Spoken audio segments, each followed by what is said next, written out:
السلام علیکم ورحمۃ اللہ وبرکاتہ۔ حرام چیزیں جنہیں معمولی سمجھ لیا گیا ہے، اس کتاب کا 19واں درس جس کا عنوان ہے بدبودار چیز کھا کر مسجد میں آنا۔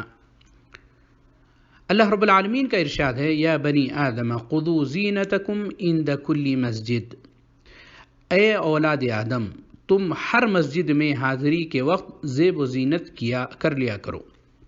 حضرت جابر بن عبداللہ رضی اللہ تعالیٰ عنہ سے روایت ہے، رسول اللہ صلی اللہ علیہ وسلم نے ارشاد فرمایا، من اکل ثوما او بصلا فلیعتزلنا او قال فلیعتزل مسجدنا ولیقعد فی بیتہ، صحیح البخاری۔ جس نے کچا پیاز یا لہسن کھایا وہ ہم سے علیحدہ رہے، یا آپ صلی اللہ علیہ وسلم نے یوں فرمایا، وہ ہماری مسجد سے دور رہے اور اپنے گھر میں ہی بیٹھا رہے۔ صحیح مسلم میں ایک حدیث کے الفاظ یوں ہیں، من اکل البصل والثوم والکراث فلا یقربن مسجدنا فإن الملائکۃ تتعزى مما یتعزى منہ بنو آدم، صحیح مسلم۔ جس شخص نے پیاز، لہسن، گندنا کھایا ہو وہ ہماری مسجد کے قریب نہ پھٹکے، کیونکہ جن چیزوں سے انسان تکلیف محسوس کرتے ہیں انہی بدبودار چیزوں سے فرشتوں کو بھی تکلیف ہوتی ہے۔ گندنا سے مراد ایک بدبودار قسم کی سبزی ہے جس کی بعض قسمیں پیاز اور بعض لہسن کے مشابہ ہوتی ہے اور بعض کے سرے نہیں ہوتے، جسے عربی میں الکراس کہتے ہیں اور اس کی واحد کراسہ ہے۔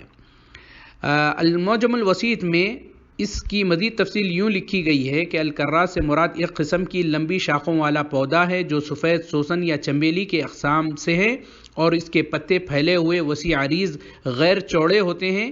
اس کی زمینی شاخوں میں پیاز اگتا ہے۔ اس پودے کے درمیان بہت زیادہ پھولوں والا ایک گچھا ہوتا ہے اور یہ پودا سخت بدبودار ہوتا ہے۔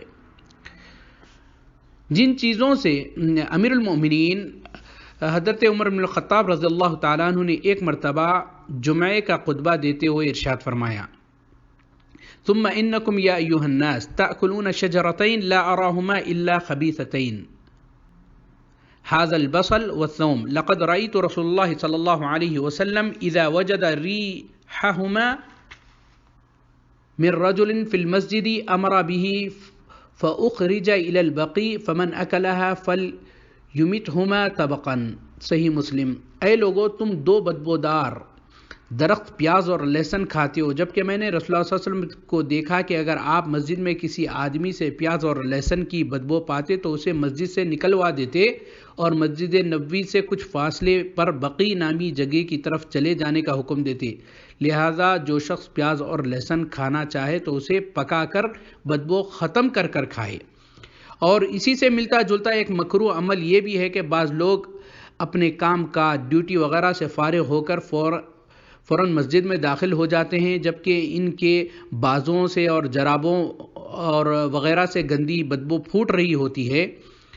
اور اس سے بھی بدتر یہ کہ بعض لوگ سگریٹ نوشی کرنے کے فوراً بعد ہی مسجد میں داخل ہو جاتے ہیں۔ اس طرح وہ اللہ کے عبادت گزار نمازیوں اور فرشتوں کے لیے تکلیف کا باعث بنتے ہیں۔ بعض لوگ جو ایسے ہی کپڑے میلے کپڑوں سے آ جاتے ہیں، بعض لوگ گوشت کی دکانوں میں کام کرتے ہیں، بعض لوگ مچھلی کے جہاں منڈی ہوتی ہے وہاں کام کرتے ہیں اور ویسے ہی مسجد کو چلے آتے ہیں انہی کپڑوں میں۔ تو اس سے کیا ہوتا ہے کہ جو نماز ادا کرنے والے لوگ ہوتے ہیں، جو آپ کے بازو کھڑے ہوتے ہیں، وہ لوگ ان کی نماز میں خلل ہوتا ہے۔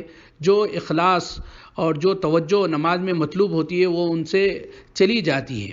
اس لیے ایسے لوگوں کو چاہیے کہ وہ اپنے جسم کو پاک و صاف کر آ جائیں، کپڑے بدل کر آ جائیں، اور خاص کر جو لوگ سگریٹ وغیرہ کے عادی ہیں وہ اچھی طریقے سے اپنا منہ صاف کر مسجد میں تشریف لائیں۔ جیسا کہ اس کی وجہ بھی بتائی گئی ہے، جس چیز سے انسان کو تکلیف محسوس ہوتی ہے اسی چیز سے فرشتے بھی تکلیف محسوس کرتے ہیں، اور نبی کریم صلی اللہ علیہ وسلم نے اس کو سخت ناپسند کیا ہے۔ تو اللہ تعالیٰ سے دعا ہے کہ اللہ تعالیٰ ہم تمام کو اچھے اعمال اپنانے اور مسجد کو آتے وقت زیب و زینت اختیار کرنے کی توفیق عنایت فرمائے۔ والسلام علیکم ورحمۃ اللہ وبرکاتہ۔